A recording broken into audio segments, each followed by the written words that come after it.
This is Changeling the Podcast.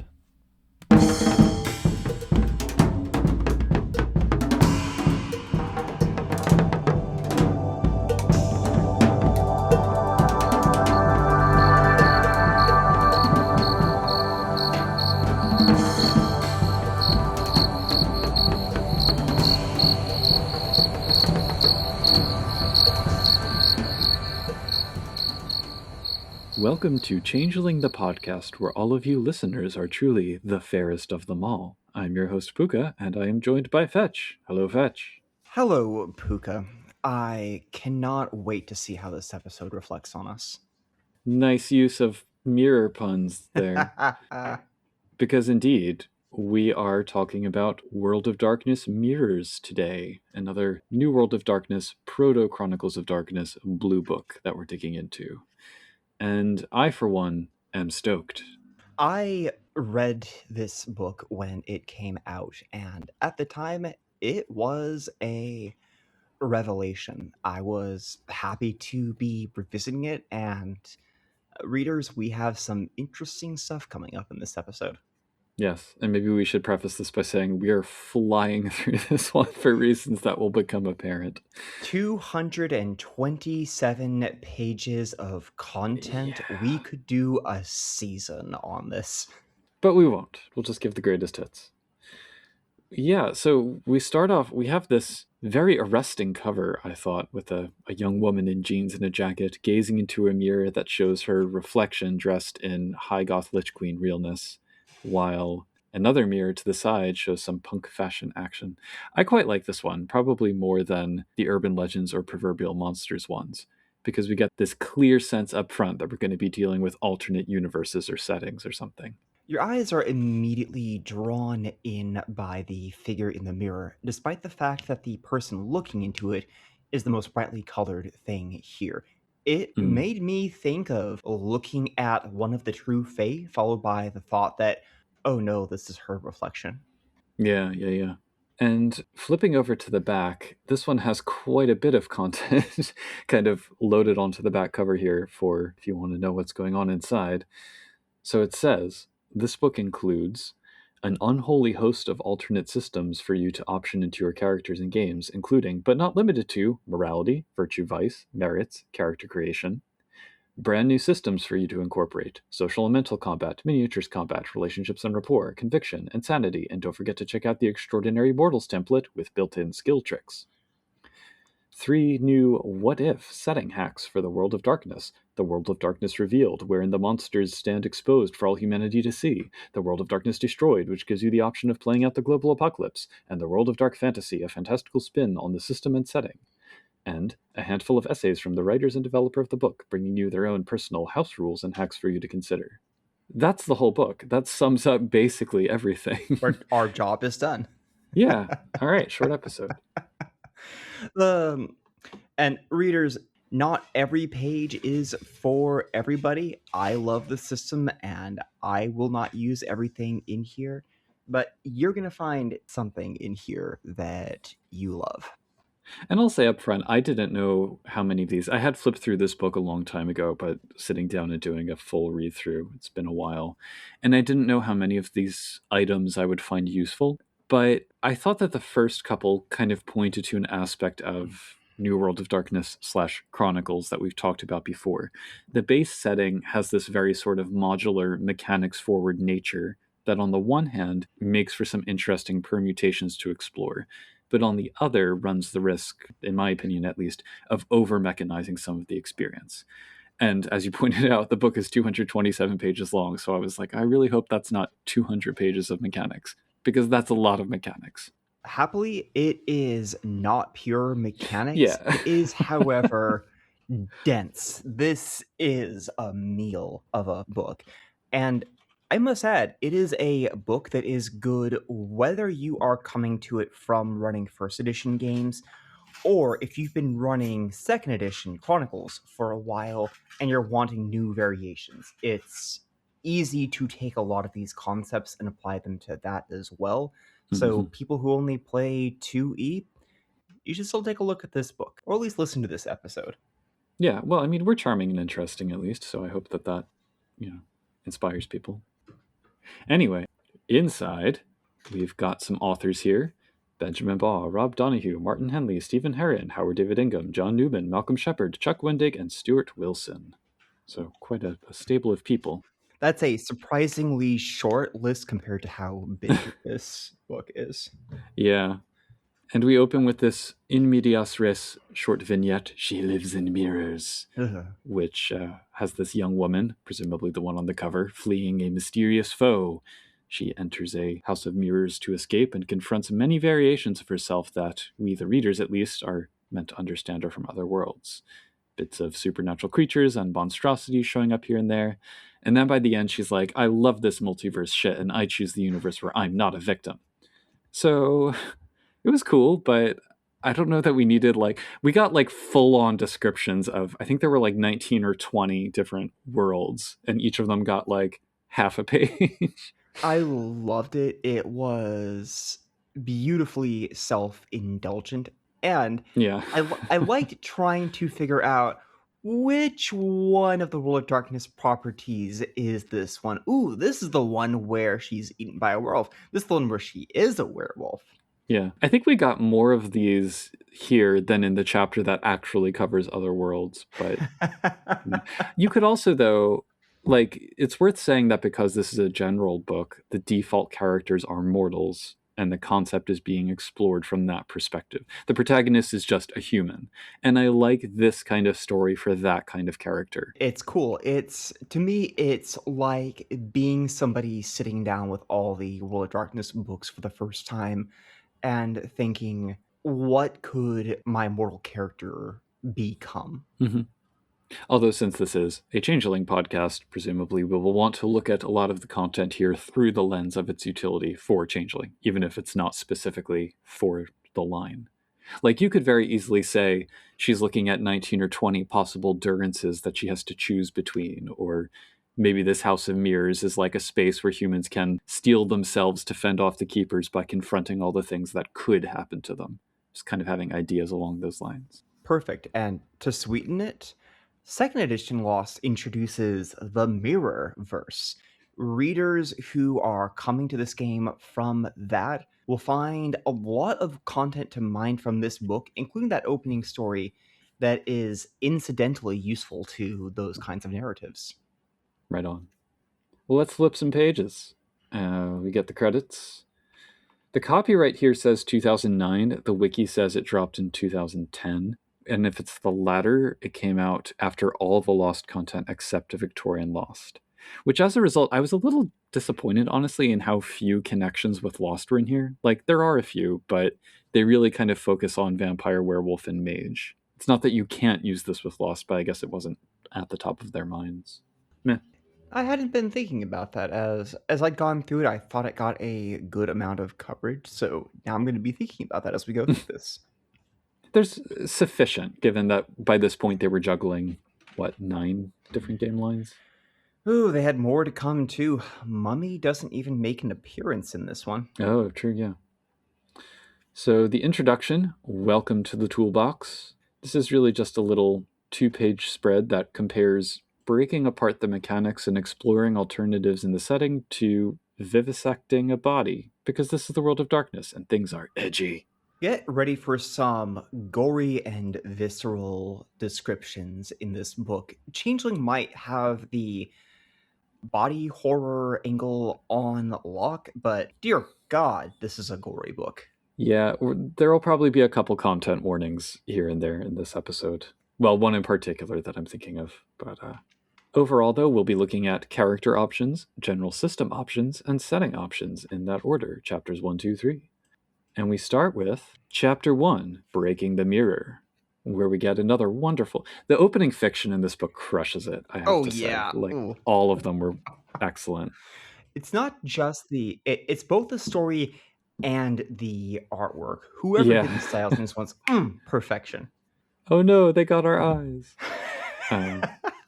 Yeah, there's this wonderful opening story of some eyeball sacrificing cult being foiled by a vigilante who collects their eyes in a Ziploc and is like, haha, neener, neener, neener.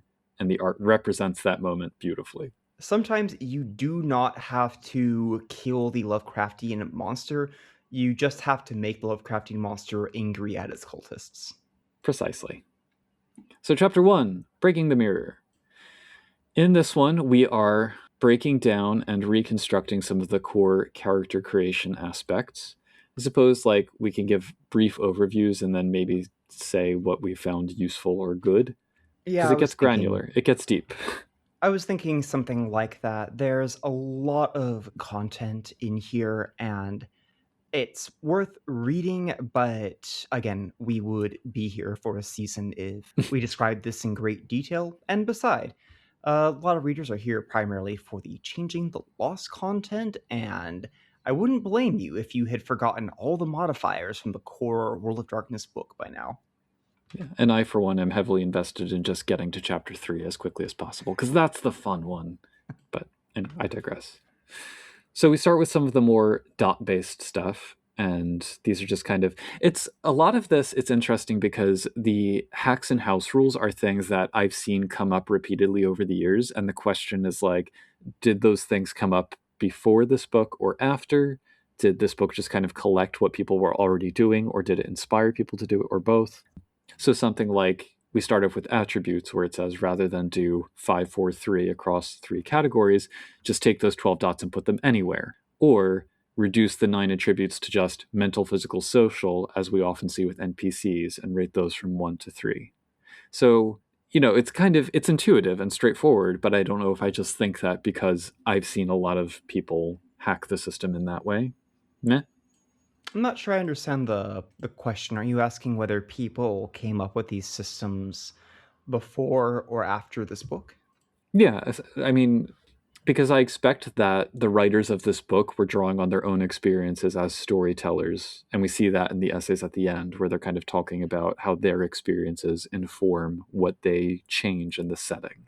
And some of these changes that are presented as like, hey, why not try this? I'm thinking like, yeah, we've been trying that for years, but I don't know which came first. Well, I'm pretty sure that this book came afterwards, that players have been making house rules ever since it was just first edition Vampire the Masquerade.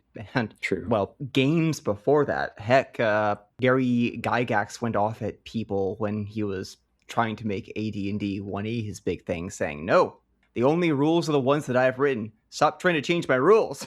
Thaco or bust. And then, but no, people have been making changes long before, and I'm sure that even within the context of this, that the designers say that they tried a lot of these at their own table, so they must have propagated. That Yeah. said, I suspect some things were not tested, because my impression is you cannot play test everything you put in your books. I think that's a fair a fair assumption.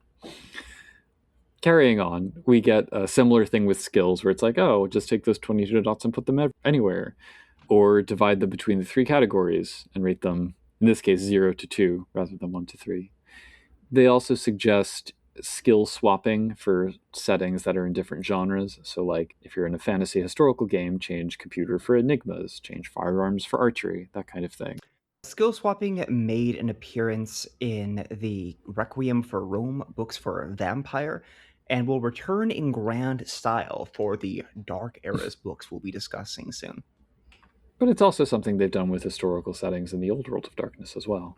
Did they? That's wonderful. Yeah. We also get stacking specialties to allow narrower focus, which we also see with the veteran merit, where it's 1 through 5 dots, and that's the number of skill specialties that you can get. I'm a fan of the stacking specialties. The idea of playing someone who's not really good at science overall, but rocks. I know my geology. My stone lore, impeccable. Stone lore, as we all know, is the most overpowered skill in the game.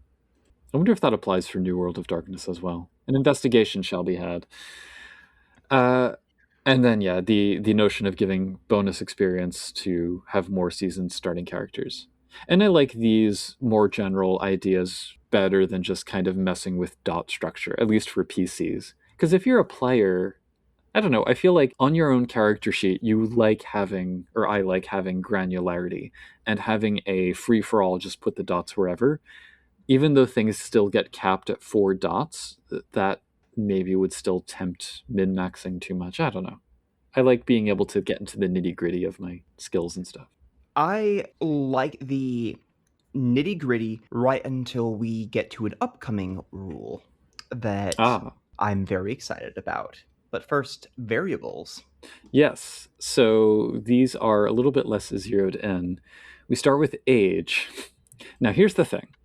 The concept, I'm sure, it's you sacrifice a physical attribute dot to bump up a merit and the different merits of different things that represent life experience. So it's like you get a 2 dot ally, you get a dot of fame, and that's just because you've been around longer. But what I hate about this is you do this for every 5 years of age over 30.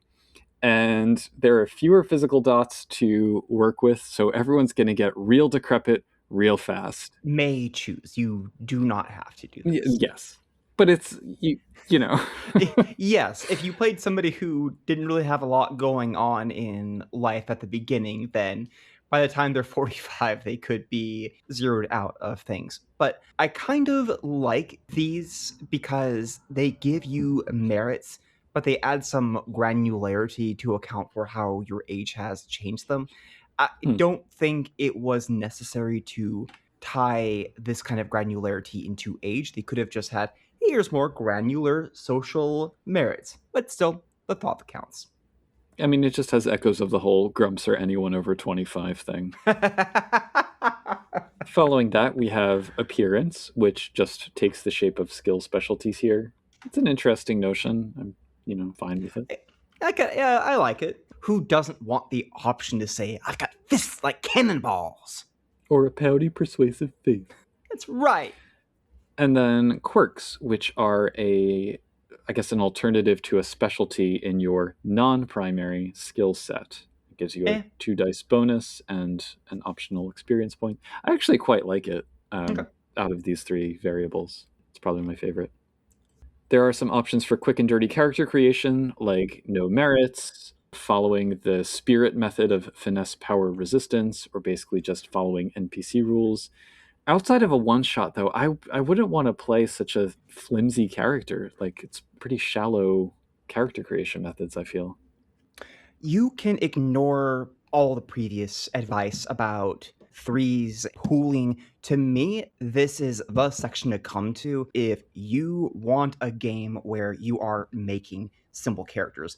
And yes, I agree, it is very simple, and that is fantastic for one shots, which is a lot of what World of Darkness is. It also makes the game more accessible for new players.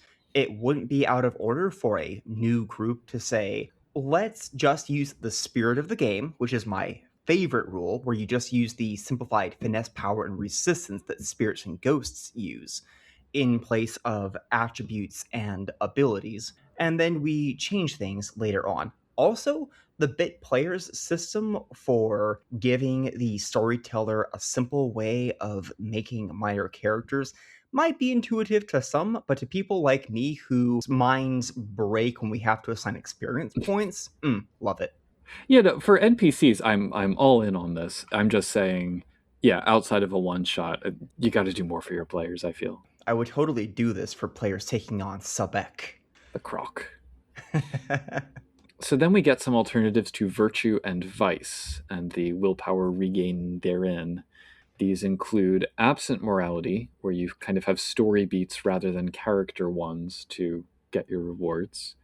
You have motivations, where you pick 3 from a list of things like avarice, honor, survival, and you act in accordance with those motivations, and eventually, if you fulfill them, that's called culmination, and you can swap them out for other ones, usually in some story-connected way. Throwback, we get nature and demeanor, but with the twist of pairing these with vice and virtue to give them a little bit more depth. So you're not just a rebel, you are a rebel/glutton. And then personal touches, which is taking virtue and vice, but making them more specific to your character. I kind of feel like that last one is something you should do anyway. Like, yeah, okay, you can have lust as your vice, but your character, you kind of want to describe what that means for your character regardless. But I did quite like the nature and demeanor pairing option. I got some thoughts on these.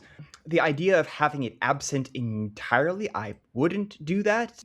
The idea of switching them around constantly sounds distressing to me, and the optional rewards one sounds, I guess, fine for a one shot, but then Virtue and Vice is already fine and it's in the core book. Yeah. Motivation is actually pretty cool and has some resonance with what we get out of Exalted, though I missed the Virtue and Vice dynamic breakdown. We get away from that in second edition, and I think that it makes some of the game's powers and cosmological elements messier to deal with in a way that doesn't really aid the game in the way that the, well, oversimplified Virtue and Vice does. Yeah. I love seeing nature and demeanor make a return, though I think tying them into also having to have Virtue and Vice at the same time makes it a little too complicated for me. And the personal touches is what second edition does. You no longer have the 7-7, you have something more specific, like alcoholic or addict or saintly, or something even stranger when we get to the Fae and the Hobgoblins of that edition. But at the same time, it sometimes makes it harder for people to remember to play to them, and those archetypal aspects of Virtue and Vice are part of their charm. Yeah, I mean, I don't hate. Well, okay, I don't like the first one, but I don't hate the others.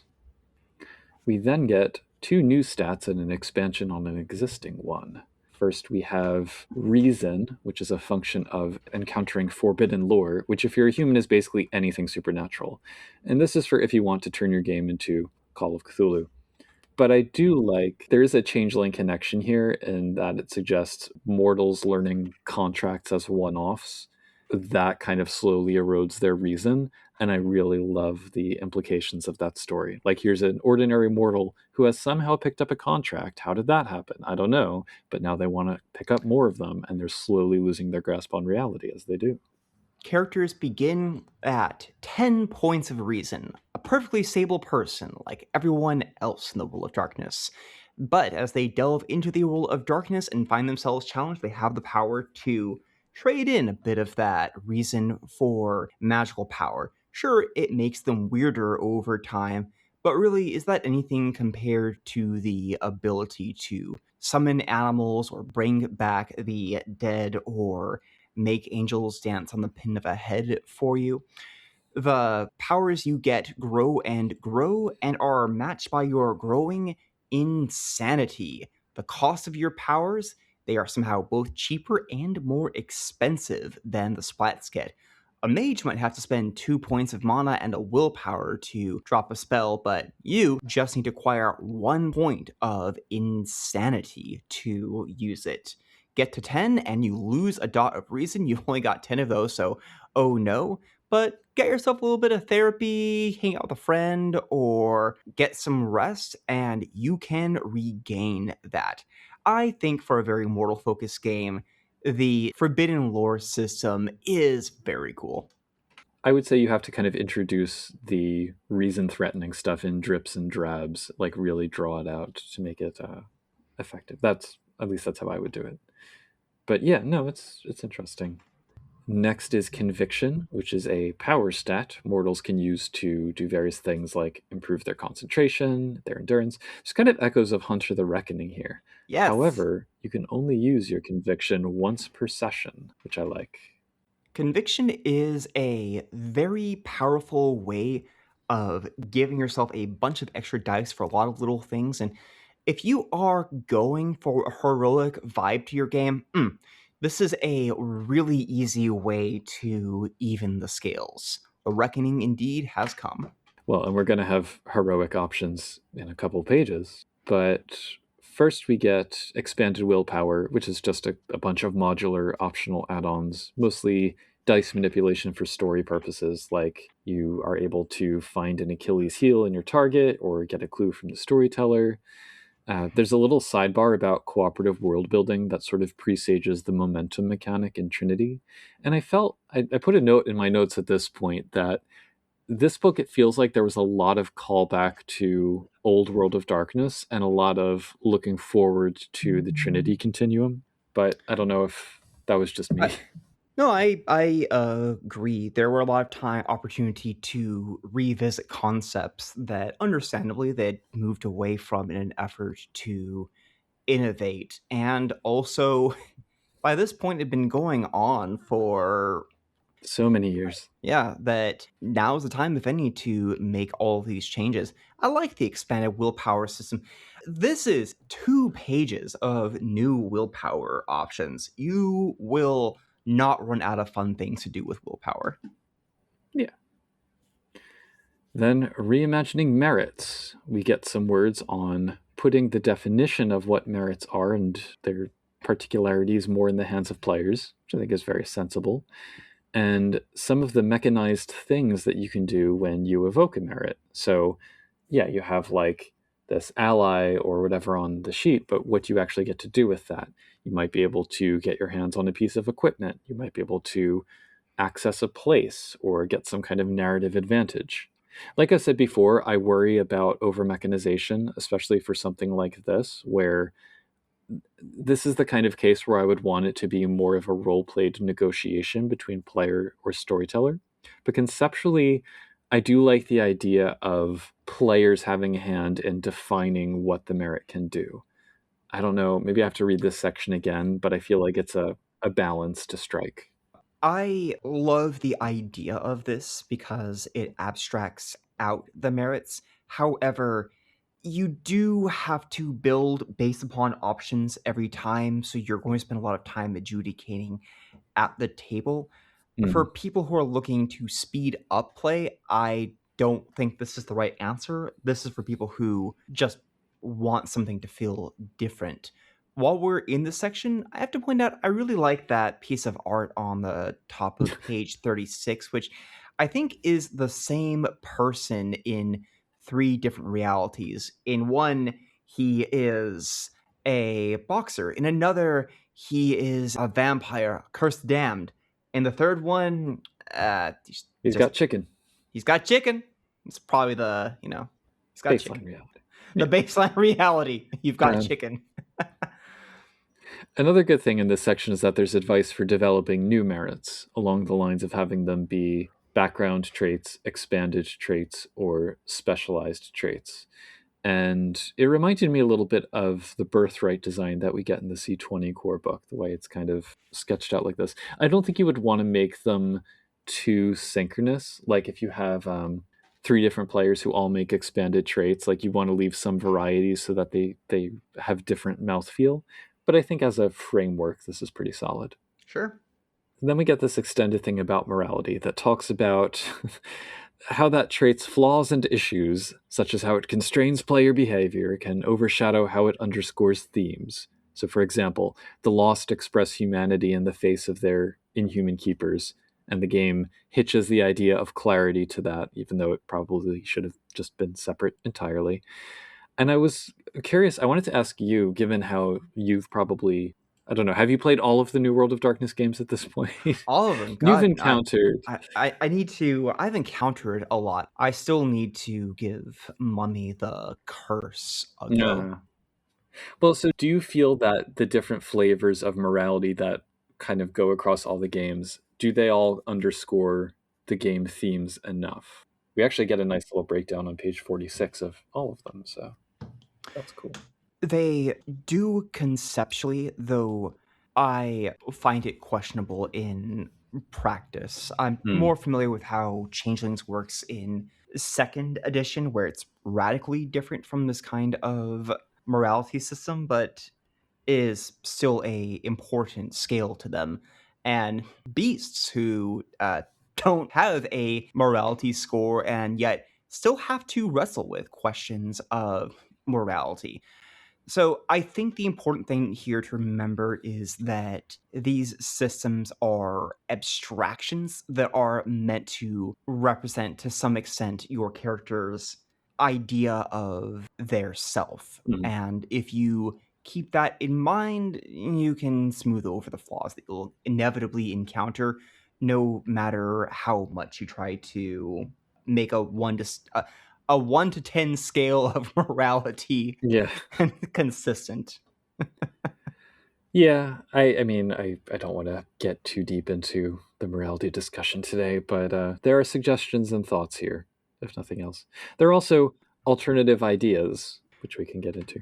Yes. I like that the book gives us the extended treatment of what morality is meant to represent. It's a frank breakdown of the designer's intentions and acknowledgement of how they could have communicated those intentions better, which is then followed by one of my favorite sections, which is so put aside what we intended, let's talk about the 3 things that people think it's supposed to be and then actually make those into systems. So, if you thought that morality was meant to be a person's sanity, spiritual purity, or their conscience, well, you were kind of wrong, but now we have separate systems for each one of those. And overall, I think they are good for representing that if that is what you want it to represent. I mean, would you use any of these? I think the spiritual purity one is more interesting than I expected. I thought it was going to be choose a religious belief system and tie it into that, but instead it's more about how the world of darkness inherently corrupts humans, even if there is no malice involved. That adds a moral dilemma to the actions of monsters who become aware of their effect upon morality that I have found superbly useful and do, in fact, have a sense of in my Beast game. You could perfectly easily do that to add on to the alienating atmosphere of Lost. What's it like to live in a world where you can't tell your family about what you are because even if they understand, you'll see their soul break a little bit. No. Yeah, I don't know. I didn't find these mechanics that engaging. I mean, I guess I'm the kind of person who tends to think of morality as the conscience part, Well, but good news. They have an entire 2 pages for you. well, right. It's like, did I need it to be its own trait or an alternate thing? Not particularly, but whatever. I don't know. It felt like they were pandering to the people who whined about this existing. I don't know. But anyway, I like the idea of customizing it almost more along the lines of what V5 has done, like having the 3 precepts and doing that. But And we will get that later. I must say, though, I think having this section was important because these debates are very yeah, common with yeah, every version of World of Darkness. It's fun to have them say, here's what we meant, here's what to do if you don't want it to be that way. yeah. Finally, we have a section on extraordinary mortals, which sounds great, but really it just boils down to getting skill tricks. And basically, these are more impressive skill specialties that break into 5 basic general categories. You can beef up your combat skills, add to a roll, penalize somebody else's roll, advance a storyline, or do a task more quickly. Do you know the talents from Trinity? Absolutely. I mean, that's this. Yeah. Yeah. For our readers, Trinity is a setting of people with psychic powers and superhero powers, but sometimes you just want to play John Wick, and those people are called talents. They're people with abilities that are kind of superhuman, but just human enough that we can buy them in a supposedly non fantasy action movie. Mine was a psychotropic addicted holographic artist on the moon because it was talents, but in the future setting. Anyway, yeah, I really like these because of that connection. I would be more inclined to let players design these than design their own merits. That said, this is 16 whole pages of walls of text because every single skill gets 5 different tricks. We're not going to go through them all. And a plot hook for every single Yeah, example. I love it, but it's ow. great, Go read it. Skip ahead. Unless you had any. Do you have I just had a couple favorite examples. All right. Okay, so my two favorite powers are Graphics Expert, which says it's possible to make a photo look markedly but realistically different through the use of imaging software. This has led to paranoia about photographs on the internet. Something that looks remarkable is automatically labeled as shopped. The character knows the difference, though. She can immediately recognize that a photo is being digitally altered, no matter how subtle the work is. How useful in the world of AI to be able to just look at a photo or video and go, nah, nah, it's not real. Yeah, that aged in a direction.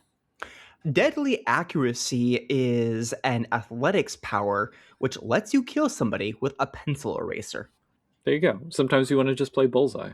My two favorite example plot hooks are from Drive, where you get into a road rage thing with another driver, and every time they bump against your car, they steal something from it.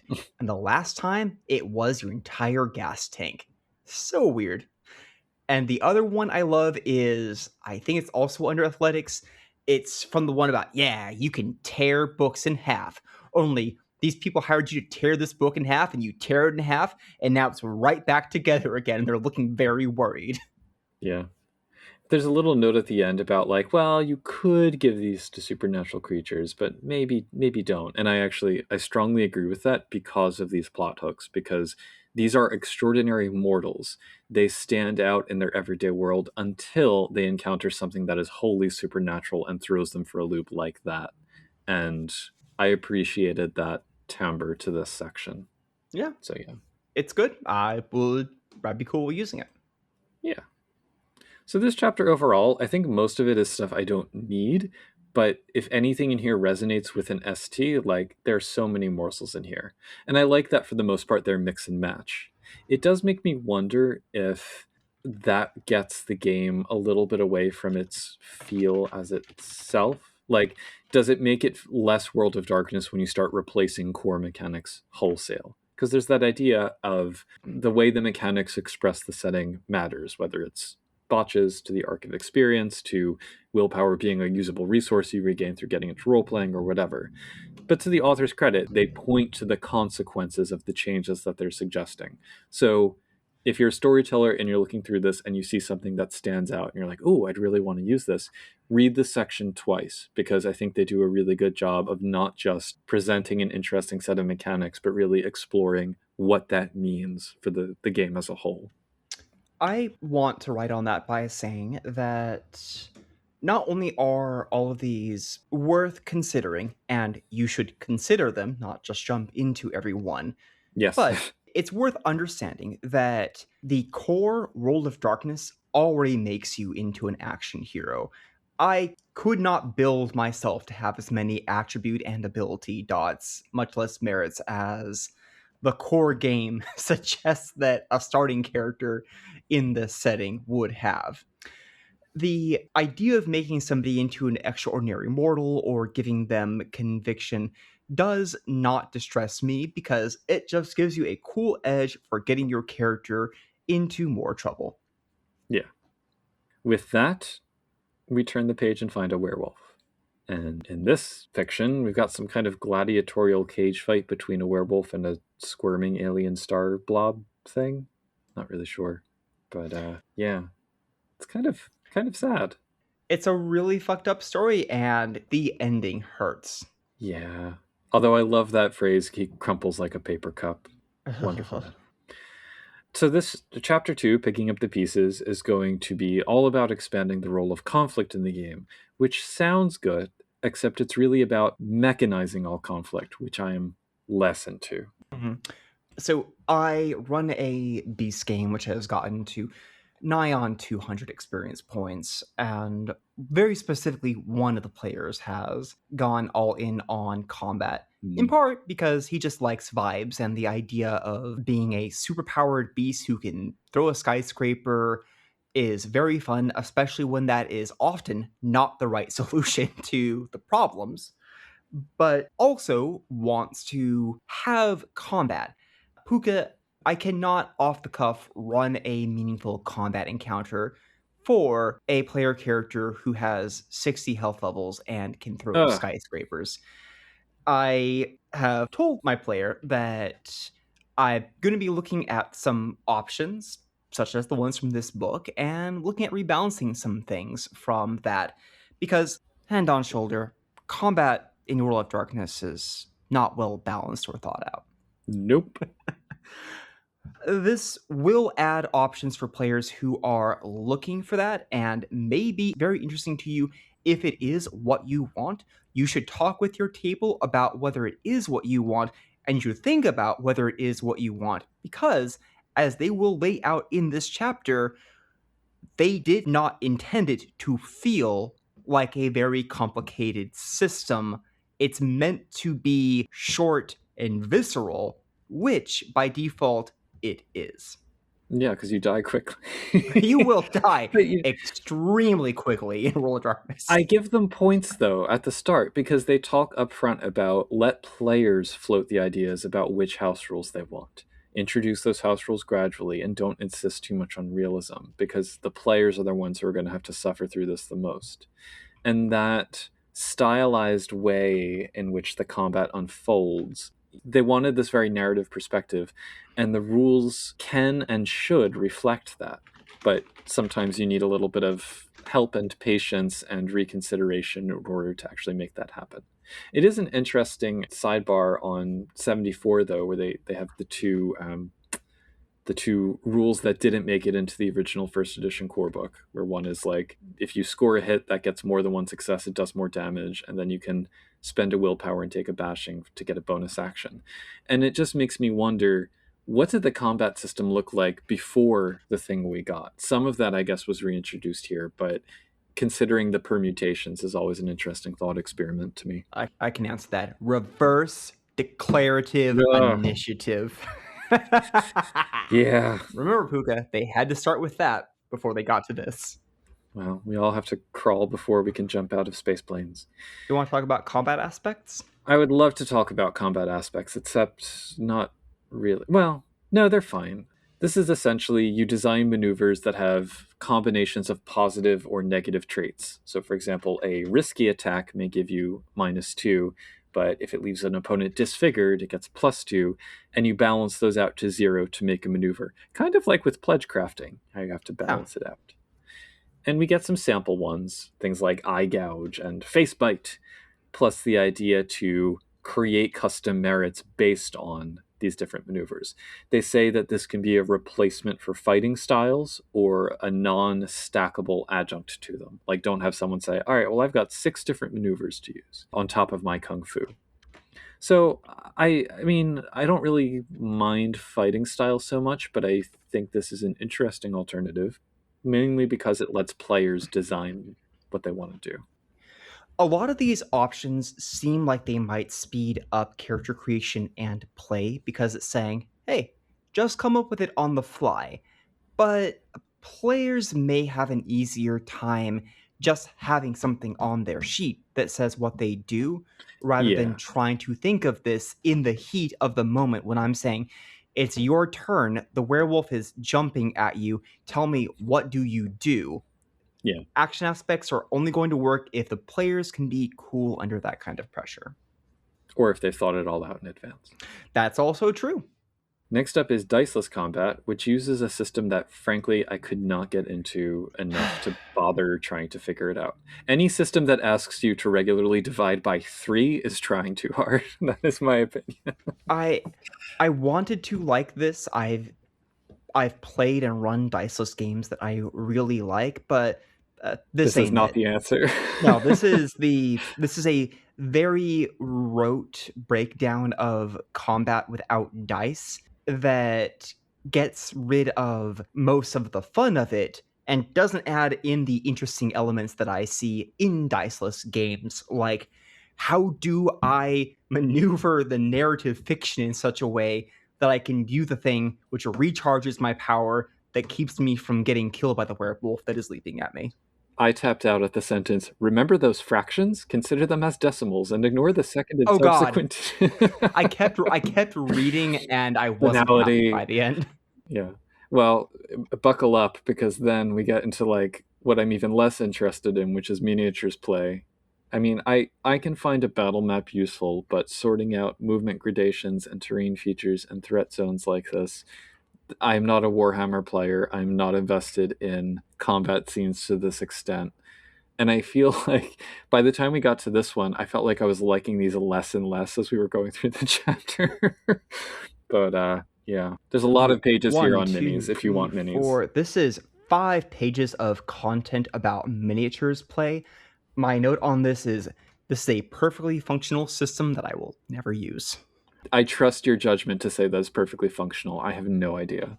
Look, Whirlwind Strike is mentioned here. They just took some variation of Dungeons and Dragons and called it a day. Yeah. It will work fine, but it is not going to give you tactical depth that is going to feel like, what if I gave the World of Darkness more tactical depth? It's going to say, what if I wanted to use D&D rules in World of Darkness? Do you see what I mean?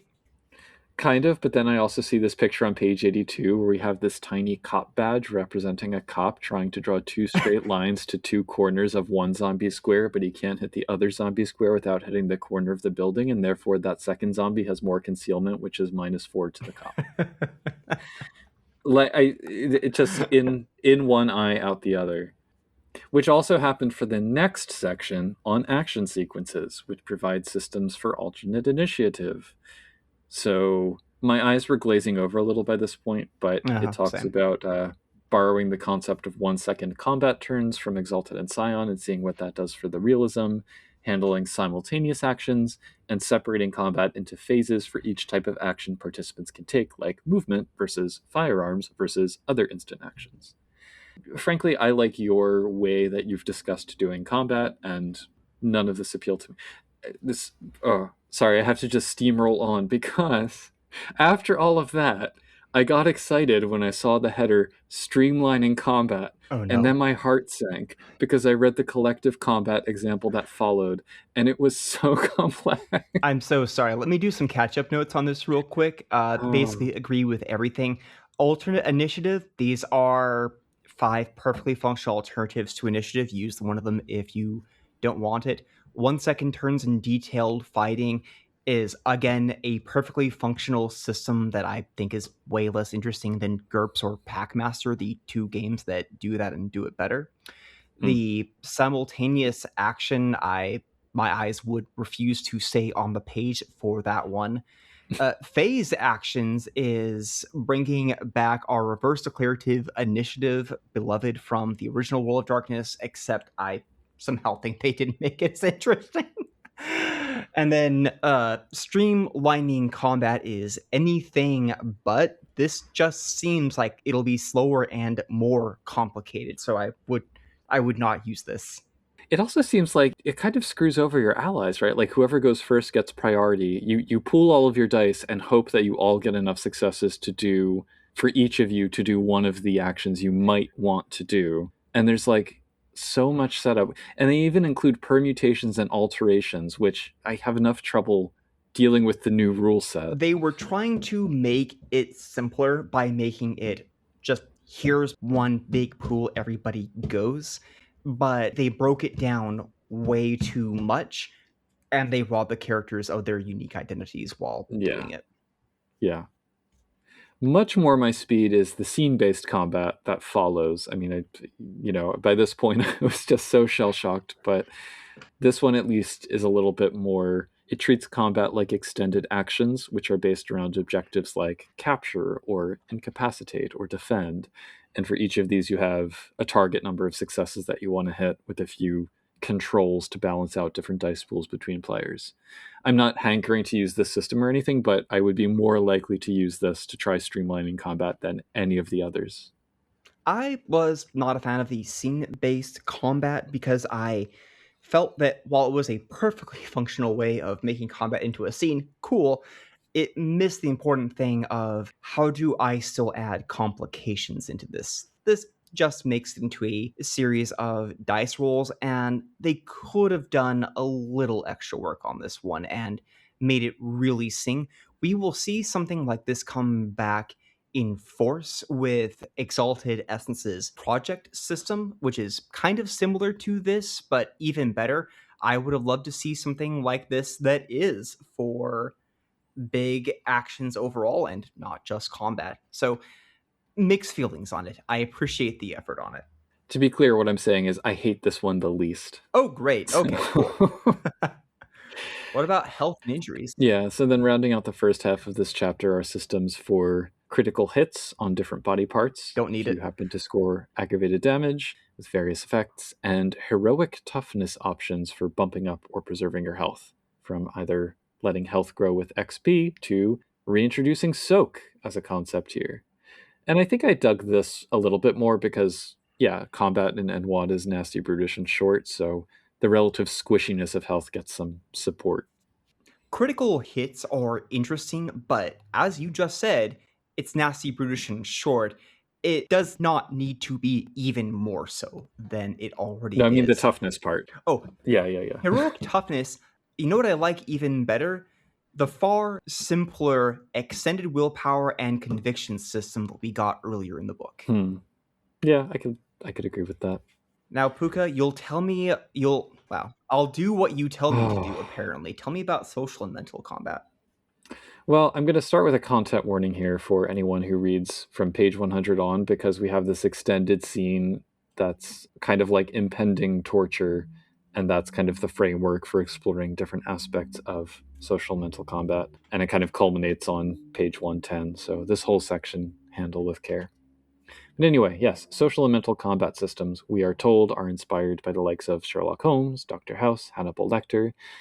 I don't think I needed such systems to replace or supplement role playing, but I was curious enough to dig in. Basically, we have 4 concepts here. First, we have sway, which is a granular metric of influence that you have with every other character that shifts from scene to scene. Conceptually, right at the beginning, it's maybe interesting and then quickly becomes an absolute nightmare to track, I would This say. whole section broke my heart. I too love Sway as a system. Oh, please break it down so I don't leap into it. I mean, I don't want to get too into the weeds, but you have 3 types where you have casual, intimate, and unnatural, is it? Or supernatural? Yeah, so there's casual sway, which is the kind of stuff that you could do in a transactional situation with somebody you meet at the bank or a restaurant. Intimate sway, which represents your ability to influence your friends, family, and other people you have strong connections with. And the unnatural sway, which is just straight up supernatural only things. So with casual sway, I might be able to convince you to let me borrow your cell phone so I can make a call to have somebody pick me up. With intimate sway, I could get you to give me a loan so that I could start a business or pay off some other debt. Or with unnatural sway, sky's the limit, and sometimes that will go into uncomfortable territory because that is straight up mind control. Well, the sky's the limit, but it's also the power that you're using dictates the limit. Like its dominate or its presence or whatever the Requiem equivalents are. I mean, it will say in whatever power you're using, here is the limit of your unnatural sway. It's really the speed of it is how it really manifests, because casual takes a while to build up and then it turns into intimate. You build up points of sway for the person that you are dealing with, and then you spend those points as a pool that you use to influence people, to take actions on your behalf, answer questions, or otherwise behave to your benefit. My favorite part of this, Puka, and the part that I wish we had gotten its own system and expansion for, is you can bank sway for later. Hmm. I like that as a way of tracking how much influence you have with people in the setting. I think it's a great element of social capital. Well, yeah, but you have to track it for each individual person to some extent.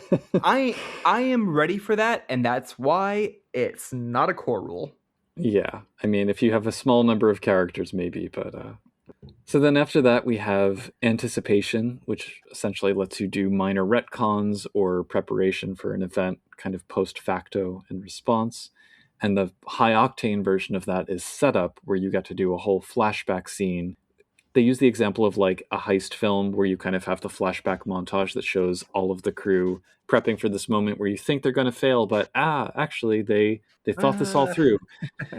The problem is that that can potentially undercut the whole scene, and I would just, I think that would kind of take a lot of the steam out of it, personally. I don't like these two systems because they are very complicated ways of saying roll dice and get an advantage. I Yeah. don't have a problem with the idea of flashbacks. That's a perfectly useful system that's been around since at least the Cortex Leverage game in grand fashion. But here, I feel like we're reinventing the wheel and we've added a bunch of text to the wheel. Kind of the same thing for declaration, which feels like skill tricks, but less interesting. Well, it's the skill trick of yes and, essentially. You add details of the NPCs as you encounter them. It's telling to me how many narrative guardrails there are to help manage the balance between what the storyteller and the player are allowed to do. And maybe having these boil down to mechanics rather than just being explored organically through role playing is what kind of bothers me. Declaration, I think, is actually the easiest lift because it's like you just do that. the I don't know. readers will see a lot of things in this book that they might ask, why not just talk to players or use safety tools? Yeah. We live in the blessed year 2026 where we have the benefit of hindsight. Back in 2009, 2010, people were still worried about can I tell my players to not be a jerk? I don't know. I think by this point, people had kind of clued into that. But yeah, I don't know. Maybe. There's also a bunch of merits to go with these. Feel free to skip, is my opinion. The last bit of the chapter is on rapport and relationships, which is a fancy method for creating a relationship web, slightly reminiscent of the Nobilis system, from what I recall, for doing one of those. So you kind of plot out all the characters on a map and make connections between them. They can be rated from 1 to 5 rapport. The connection can have a positive or negative valence. For storyteller characters and player characters, if the storyteller wants, that can impose a bonus or penalty on social roles. There's also this piece about storyteller characters having desires and conflicts they can fulfill, which consequently have impacts on dice rolls and willpower. There are notes about how rapport can change over time, and an interesting piece on how it can interact with trusting your allies. It really got muddled for me because all of the headers are exactly the same size here, which I don't think they intended. Anyway. Rapport started out very strong for me as a way of getting players and storytellers to think about their setting and conjure ideas. Brilliant, good advice. I highly recommend you look at it. But Puka, uh, it's 15 pages long, Yeah. and sometime after like page 3, I was saying, "Can I just move on to the next section? I get this. We've gone from your system to talking about having your inner nerd to answer questions about the It's because why am I I'm looking at that exact page. Yeah. okay." Yeah, it definitely spun out as it went on. I mean, I'm all for detailed relationship webs. I'm less sold on having it rated 1 through 5 with actual mechanics because again, it's one more thing to track when you could just be role playing. I'm cool with it as many things in this. It is a tool for helping people to think through it. Some people think best with numbers. Yeah. So this chapter really drove home the point that the mechanics in the book are not to everyone's taste, or perhaps more positively, there's something for everyone. And also that mechanics really have to be optional and modular. I would say definitely do not pick more than one of these to use in a game. Maybe you get a little bit more leeway with like the first chapter's options and combining it with that or something. I activate my skill trick. I'm going to put in my extended willpower for this one, and I'm going to spend some conviction points on it, and I've got You already myself. used your conviction this session. Oh no, I've used my. Dang it. Okay. Declaration. I got a declaration to handle this exact situation, and if that doesn't work, back up. I've got my combat aspects. Okay, but it can't be social combat because you have -2 because your reason is down to 8. Dang it, the system is perfect. Anyway, yeah, out of this chapter, I liked the health trait suggestions. I'd rather just have people do the things that are suggested narratively from the declaration and rapport systems. Pound for pound, though, it's probably the chapter with the least amount of stuff that I would use. Still more than nothing, but yeah.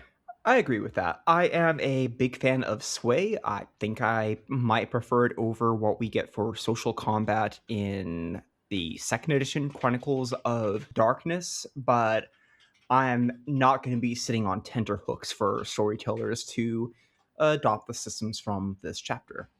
Yeah. So chapter 3 opens with the 2 best NPCs in the history of the World of Darkness, Dench and Hiram, Dampier Tree Guards, and they encounter an Atlantean who falls out of space. And you may think, what the hell game am I playing here? And we're going to get to that, but really they're just the best characters. They have this punchy way of talking to each other that I find unsettling. They're like Laurel and Hardy. I'll do Hurium, you do the other one. An Atlantean. I have to get into the voicing. Not so sure about that. Never seen that symbol before. Some secret sect. Maybe. Broke our vessels, hurt our trees. But where did he come from? What strange world does he call home? Don't matter. As I said, broke our vessels, hurt our trees. True.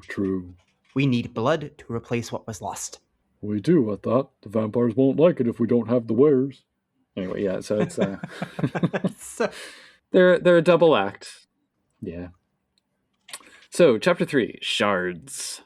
This chapter is subdivided into thirds, with each being a new look at the setting rather than the mechanics. We get right into it. We start with World of Darkness Revealed, which are basically just permutations of the world knows about supernaturals. And options for how this might happen and what it looks like include Media Blitz, where the supernaturals are outed by technology. There are paparazzi creating a culture around supernatural celebrity.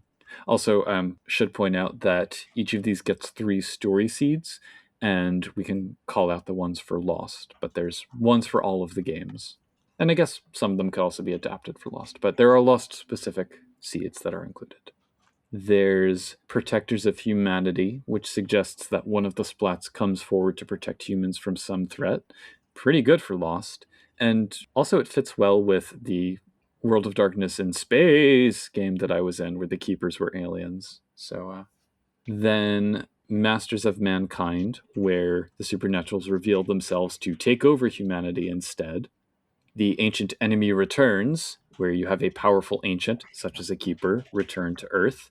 So that kind of forces the issue of the supernaturals revealing themselves. The Curtain Falls plays with the walls between worlds eroding. Similar to the Protectors of Humanity one, the Lost have to contend with the hedge spreading, which I feel like we saw in, I forget which book it was earlier in the line, but they talk about the hedge creeping out into the world. That may have been... Rites of Spring? Maybe? Rites of Spring? Yeah.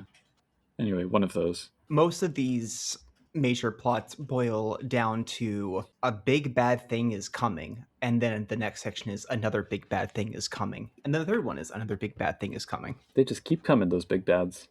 So the 2 story seeds that we get for the Lost specifically, under Masters of Mankind, we have the 5th season. A radical faction takes hold among the disenfranchised Lost, which is probably a bigger number than anybody suspects. They are tired of shuddering under their covers, afraid of the keepers, afraid of their fetches, afraid of fate, and afraid of people. Their words and contracts have the ability to rewrite reality, so why are they hiding in plain sight when they could be masters of this world? It begins less violently than the other scenarios. After all, a changeling's strength lies more in guile than raw power. With great organization and skill, they begin to wheel and deal throughout a given area, a township, a city, a country. Deals of wealth, power, fame, and ignominy. And what they give, they also get, thanks to Byzantine pacts and oaths. Before long, none are in power that weren't put there by one of their number. By the time anyone realizes anything is amiss, the changelings already rule the world from backrooms and bolt holes. A little bit of a vampire vibe, to be honest, but I like it. Would you do this with the Solstice Court? Ooh. Could be interesting, but I think I might even prefer it as having all the courts fighting a proxy war through, like, being powers behind the throne or whatever. Mm. Something. Imagine if your entire mortal world was now divided by the 4 changeling seasons. Yeah, precisely. So then the other one is under The Curtain Falls, and this is The Door Stands Open. While it takes the lost to open the doorways, the hedge is fully visible to any transient unfortunate enough to pass by.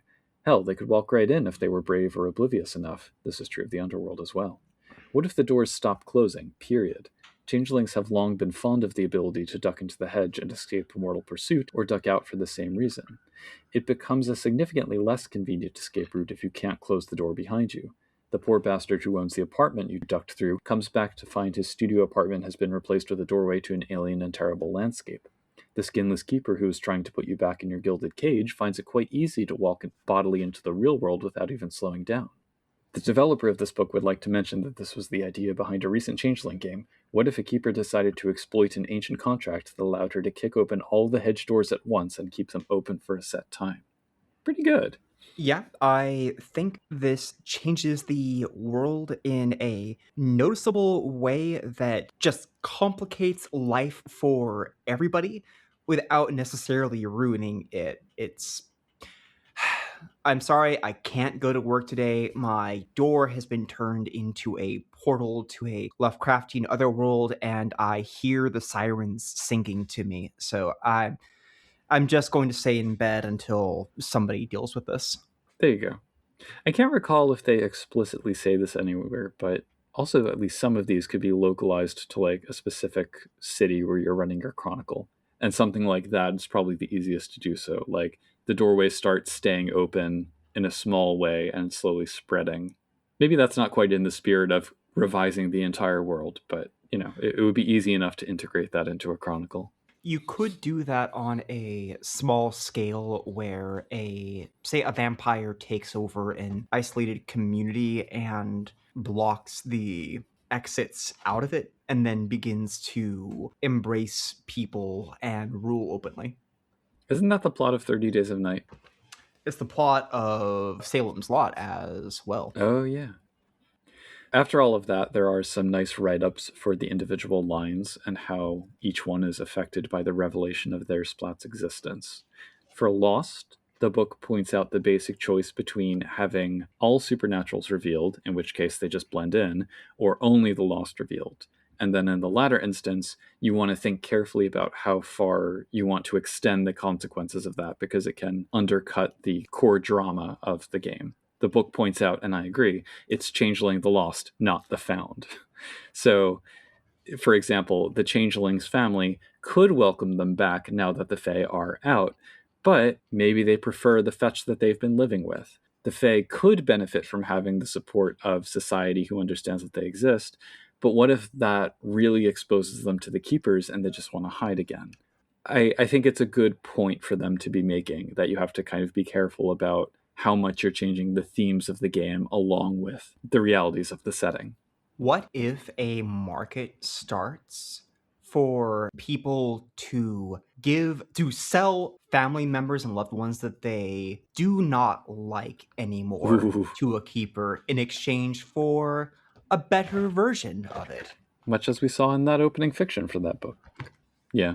The closing words to this actually rightly circle back to how does humanity react, which kind of points to that. It's like, yeah, you can talk about how the changelings deal with this change, but now there are these humans being like, ooh, here's an option to do shit that I never considered before.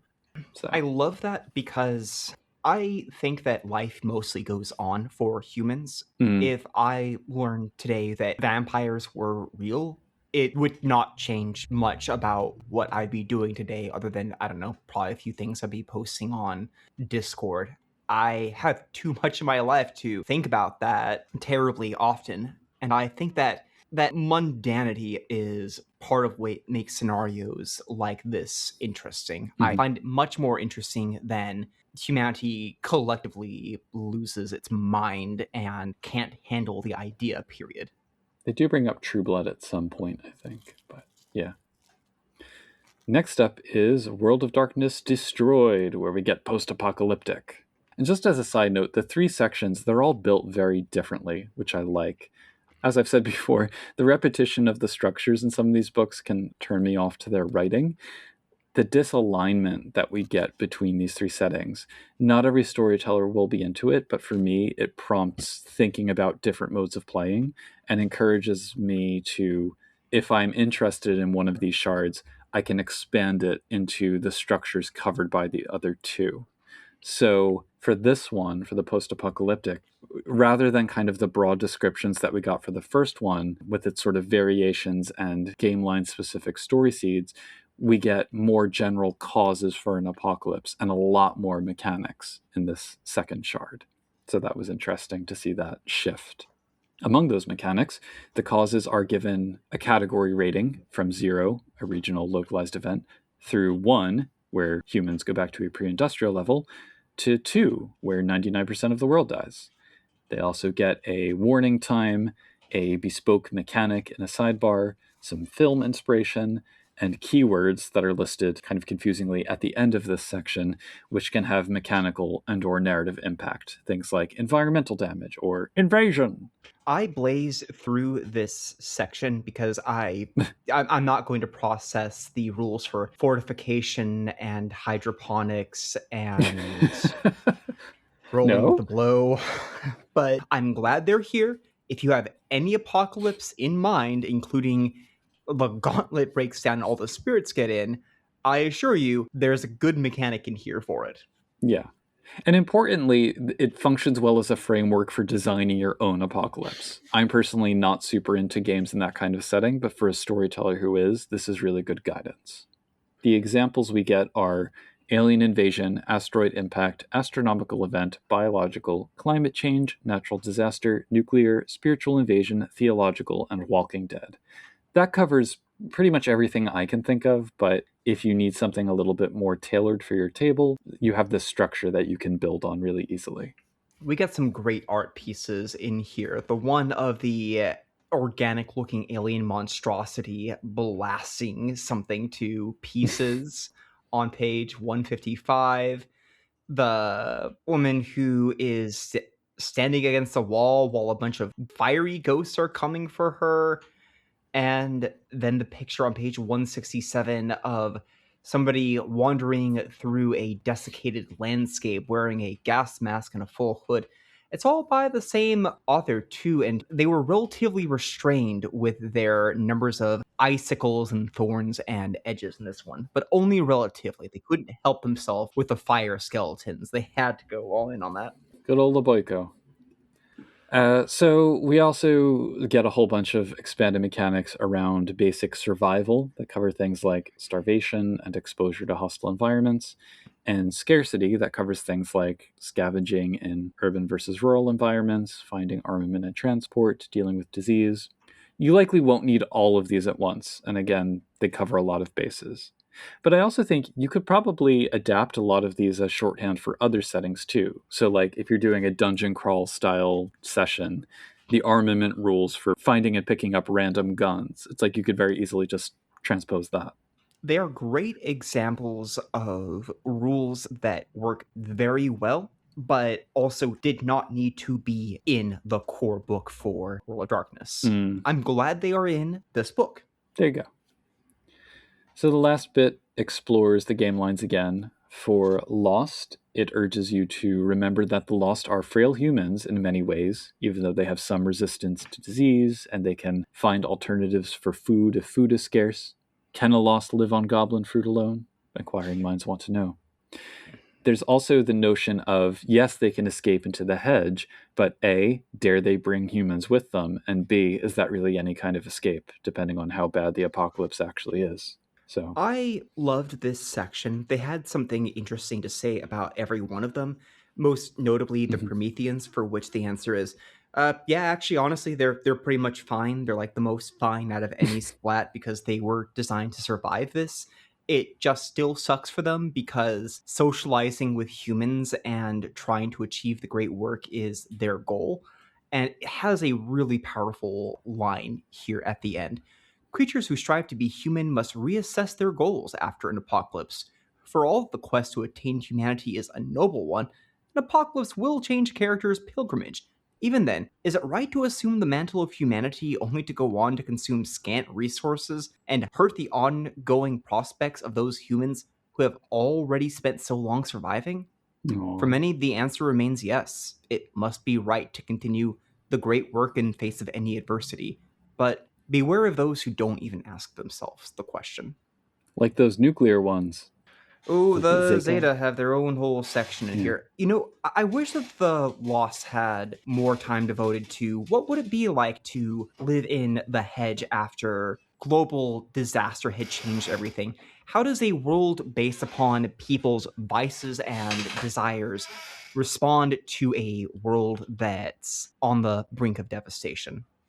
Well, there's a nice bit in here though where it talks about the game's theme of loss extending to everyone. Like now all of humanity knows what it's like to actually lose everything.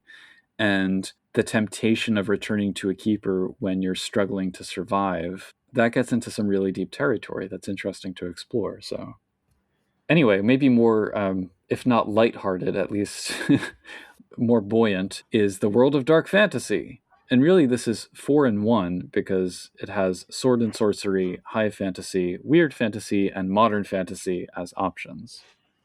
There's a brief explanation of how to extend magic to mortals to have it be a default piece of the setting. And mostly the advice is just like, yeah, adapt specifics from whatever game line you like best.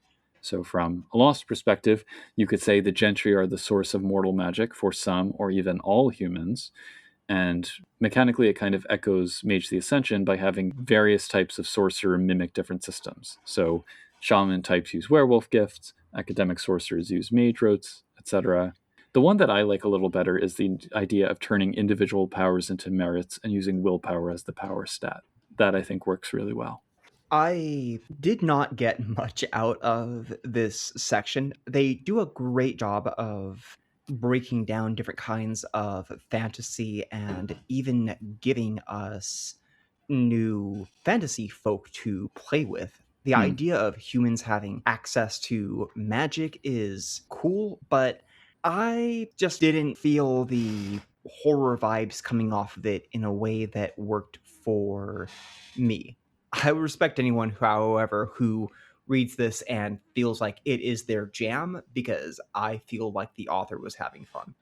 Yeah, it is the kind of thing where it's a space in which there are so many other games. Once you get away from the conceit of the world of darkness being our world but dark, it's like you're creating an alternate world that is gritty fantasy. It's like there's probably thousands of role-playing games that cover that with systems that are dedicated to making that work, probably in a way that's smoother than this. I don't know that it's the best choice. I think that I would probably be more likely to take things from this system to introduce for like one-off characters or stories within the broader world of darkness and leave players guessing like, whoa, what the hell's going on there? How did this random schmuck get magic? Who's this Atlantean? Rather than having it be an entire tranche of the setting. Something like that. I would be delighted to have a session where just for one day, everything is different, goes back to normal, and you're stuck with the revelation that maybe this didn't happen, but you still learn something interesting and horrifying about your world. It's just not something you can go back to interacting with immediately. Mhm. So speaking of Atlanteans, we get a few fantasy peoples here. There's a note not to get too D&D about it, basically. And each of these fantasy peoples gets some advice to contextualize them within those 4 different variations or flavors of dark fantasy, which is good. We have the Atlanteans, who are larger than life humans, passionate and skillful, noticeable and dramatic. The Dampirs, who really are more like the Revenants from Vampire the Masquerade. Like they have these bloodlines of being half undead with all the benefits and drawbacks therein.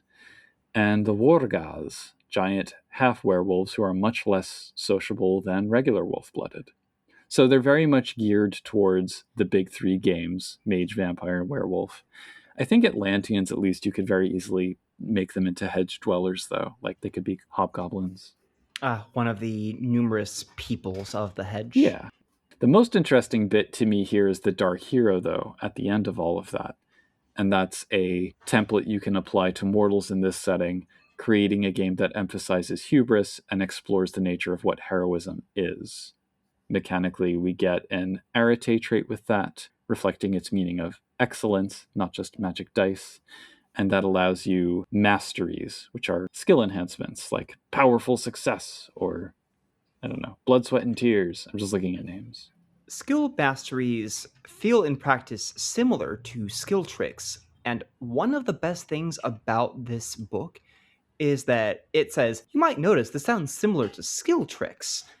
It cross references itself constantly, which reflects a kind of superlative editing. Well, and one of the masteries is skill trick. And more specific to this section, I felt weird looking at this in a good way because this reminded me of heroes from Beast the Primordial. They're an antagonist in that one. They have their own write-up, but it's kind of short, and I think the treatment here might be a more fascinating way of handling that force in the World of Darkness. I will leave that to your beast expertise to decide. So, unlike the first two shards in this chapter, we get, after all of that, an entire setting option called Woundgate. So, in this, there's a whole hidden geography populated by supernaturals. Really, it reads just like the Hedge in Arcadia, given that it talks about, like, portals and I was realms. thinking the same thing the entire time I was reading this.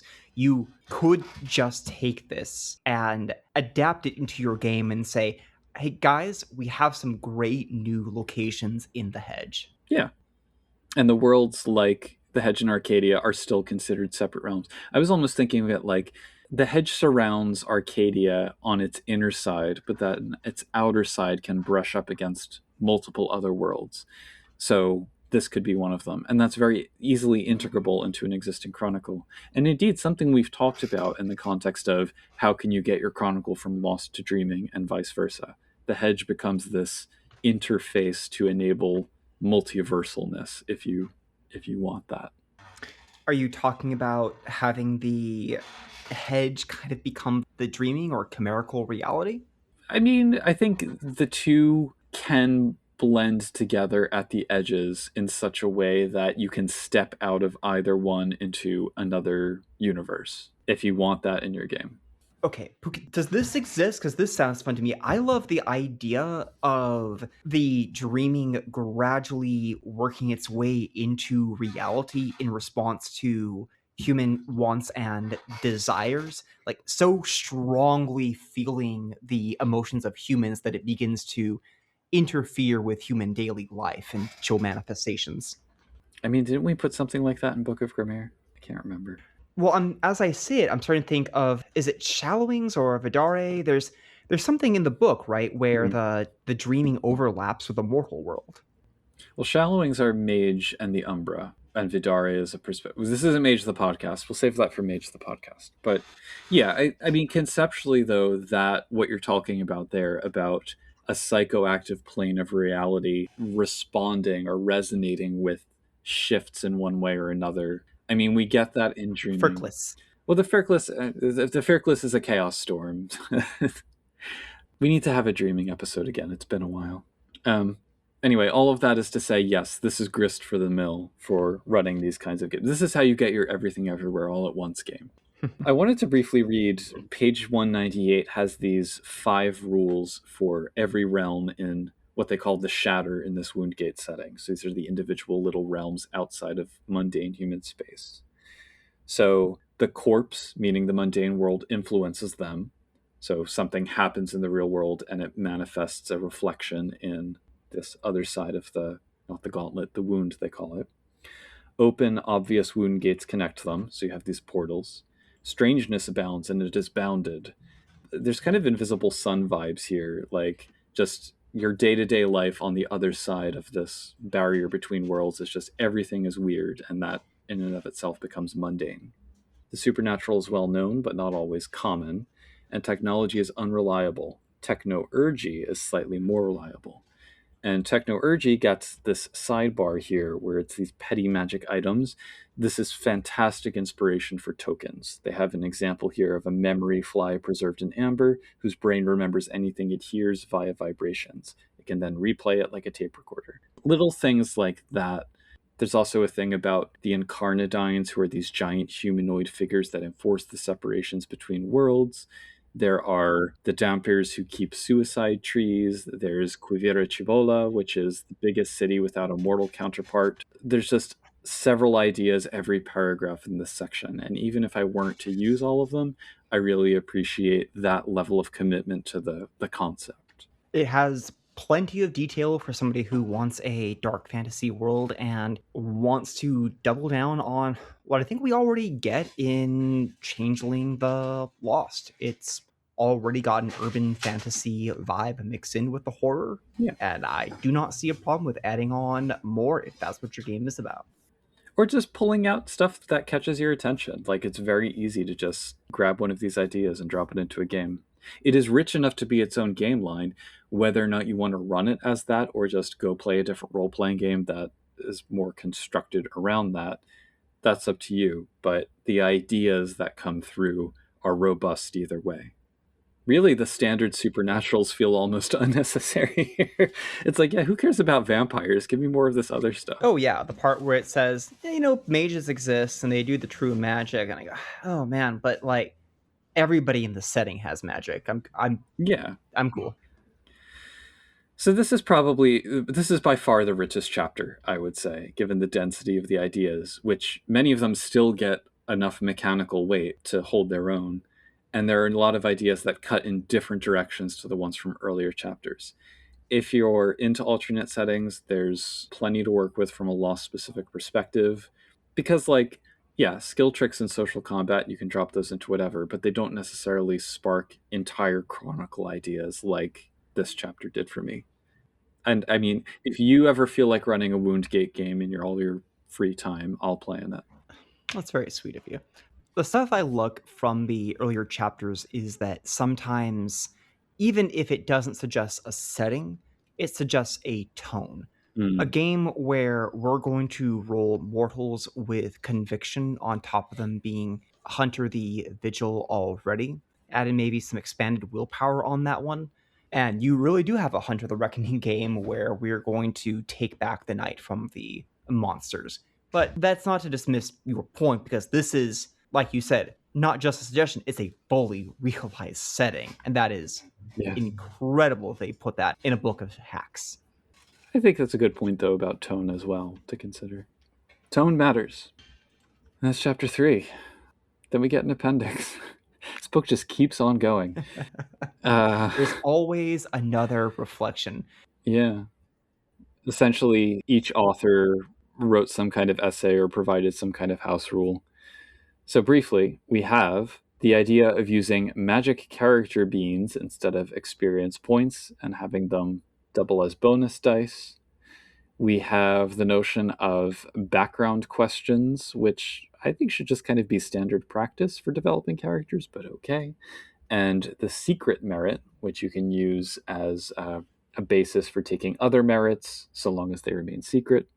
Monsters Are People Too is an essay that gives some general guidance to flesh out your character's human aspects, which, again, I feel like should just be a standard part of the character building, but great to see it called out. Another experience point hack that doesn't really introduce anything that's not already earlier in the book, so I don't know why this is here. A relationships merit, which resembles the rapport mechanic from before, so again, I don't know why this is here. Then storyteller tricks categorized as beg, borrow and steal, and lie. Again, some of this feels like intuitive storytelling stuff, but for people who need the reminder or are new to storytelling, maybe this will be helpful. There's an essay on feeling authenticity in a game. It talks about subjective experience as an important component, the aesthetics of the game that you're running, and that it's okay for a storyteller to say no. I like that someone was willing to say that. Thanks, Malcolm Shepard. The penultimate is about balancing decompression, their term for process-based storytelling, and compression, result-based storytelling. Finally, a hat trick trio, 3 things. You can ramp up dramatic failure, they reintroduce botches here, streamline teamwork, and have the notion of a paper cup full of random ideas that you can pull out. These essays fly hard and fast. I think the one about fleshing out the human aspects and authenticity in a game, they were the least mechanical out of all of them. I think actually neither of them had concrete mechanics. And even though I personally didn't really find them necessary, I was glad they were here. I don't know. Did you like these? I had mixed feelings on them. Going down the list, It Is Your Destiny Not to Suck has something interesting to say about how to shift the camera angle throughout the story, but I feel like that could have been handled better by narrative conceit, talking to your players, and a general essay on managing that. Also, the tone of that one is weirdly patronizing for something Mm, that is just a system. Like nobody is telling you can't suggest these. So I yeah. That one also, they were like, oh, you'll notice morality is not on the list of the costs. And I'm like, yeah, it absolutely is. It was, I agree that it was patronizing. Quick background building. It's fine, whatever. I'm glad to have a little more suggestions on this one. Be careful about their idea of giving extra experience points for people to engage more. There might be something else going on with your game if that's happening. Mm. Monsters Are People Are Too. Sure, good suggestion. Should definitely have that one in there. Experience points, something that I also struggled with at times. I like the idea of the hey, just get extra dice, though it was so buried in here that I didn't think there was a system until I reread it. Relationship is whatever. It's a extra widget on top of how social merits already work. I'm not sure why you wouldn't just say, hey, social merits do a little more, but okay. But isn't it just the same thing as rapport? Because it's 1 through 5 and it turns into a bonus on a dice pool? Isn't that exactly what rapport does? Yes, but you buy it specifically for each situation and it can apply to negative relationships, which I think rapport doesn't, but I mean, No, it does. It totally does. okay, then I don't then understand why it's it's here. nothing new. Maybe this is better. It's probably better as a merit rather than that 15 pages of mechanics we got. That's true. An idea is so nice they tried it twice. Yeah. The stupid storyteller tricks, fine, read it. My general advice is you should read pretty much everything in this section, even if you don't like or use all of it. Authenticity, it's a nice touch to see that in there, though my mind blanked on reading it. It just refused to process this. Maybe I've seen this before. Maybe it's just the writing style. The compression for fun and profit, don't know whether I vibe with the way they approach it, but I like the suggestion that you need to be aware as a storyteller of when it's time to slow down and expand something and when it's time for everything to happen at the same time. And finally, the last section, the hat trick, was my favorite part. I like the way they introduced the botch mechanics. I think that the second and third options are both perfectly good ones. They give you a way of adding in botches without breaking the system in half. The Me Too syndrome addresses the long-standing trouble of people doing teamwork and it getting complicated. Though I would suggest if you do teamwork actions, just have one person take everybody's dice and roll it. It is so much faster and it feels a lot better than your assistant getting 7 successes and you rolling 2. And the cup idea of, hey, at the beginning of the session, everybody pick something out of a hat. It's a little benefit. Cute. I wouldn't use it every session, but yeah, sure. Why not? Overall, I thought it was a good chapter. I'm always a fan of essays like this, even if the guidance, maybe because I've story told for more years than I like to think about, some of it feels kind of obvious. But it's helpful to see how other storytellers perceive challenges and create solutions to them, or to consider how things look from the player perspective and why they might want changes applied to the system. So, I don't think any of these are really bad, even if there's stuff that repeats points made earlier in the book.